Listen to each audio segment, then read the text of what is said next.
साथ समझिए, प्यार से कहना धन निरंकार जी। उम्मीद करता हूँ आप सभी लोग स्वस्थ होंगे, खुश होंगे। परम पिता परमात्मा से आप सभी के सुंदर जीवन की, सुख जीवन की कामना करता हूँ। महापुरुषों जी, आज आपसे एक छोटी सी बात शेयर करना चाहता हूँ जो आप सभी के लिए बहुत ही सुननी अनिवार्य है, और कोशिश करूँगा कि आपको ये जो बात आपसे शेयर कर रहा हूँ आपको अच्छी लगे और आपके जीवन में एक बदलाव लेकर आए, ऐसा मेरा प्रयास रहेगा।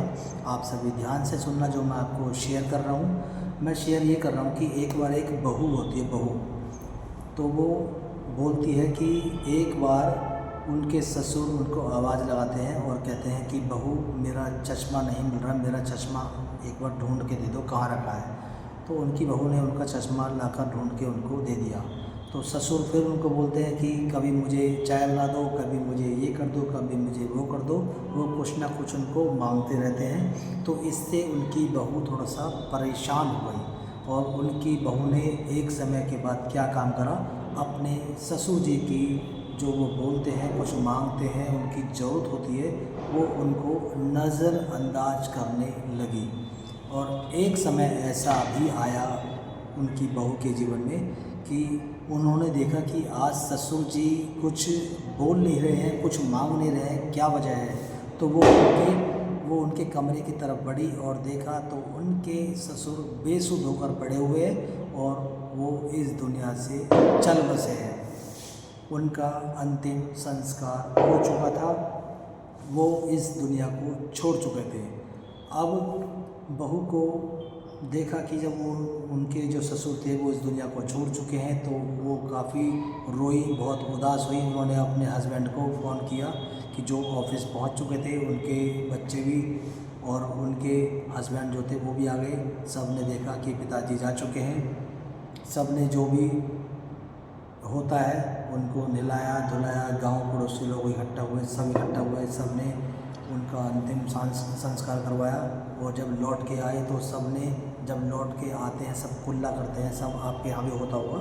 तो जब लौट के आते हैं तो सब कुल्ला करते हैं और उसके बाद सब विदा लेते हैं। जिस घर में कोई हादसा हो जाता है तो फिर वो विदा लेके कुल्ला करके चले जाते हैं। तो जब वो सब बाद में अकेले रह जाते हैं तो बहू के मन में आता है कि चलो आज जो ससुर जी का कमरा है उसको साफ़ कर देती हूँ, उनको वो रूम बच्चों के काम आ जाएगा। तो जब वो सफाई करने लगी तो उसके अंदर एक डायरी मिली, डायरी जो उसको उनके ससुर जी उसमें लिखा करते थे हर दिन।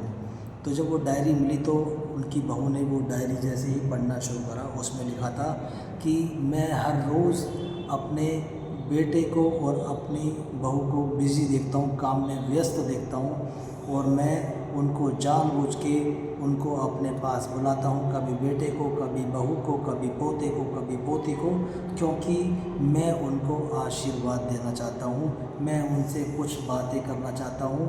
मैं इतना बीमार हूँ कि मैं उठ के बाहर घूमने भी नहीं जा सकता, इसलिए मेरे पास समय बहुत कम है और मैं अपने बेटे, बहू, पोते पोती को देखना चाहता हूँ और उनको खूब सारा आशीर्वाद देना चाहता हूँ।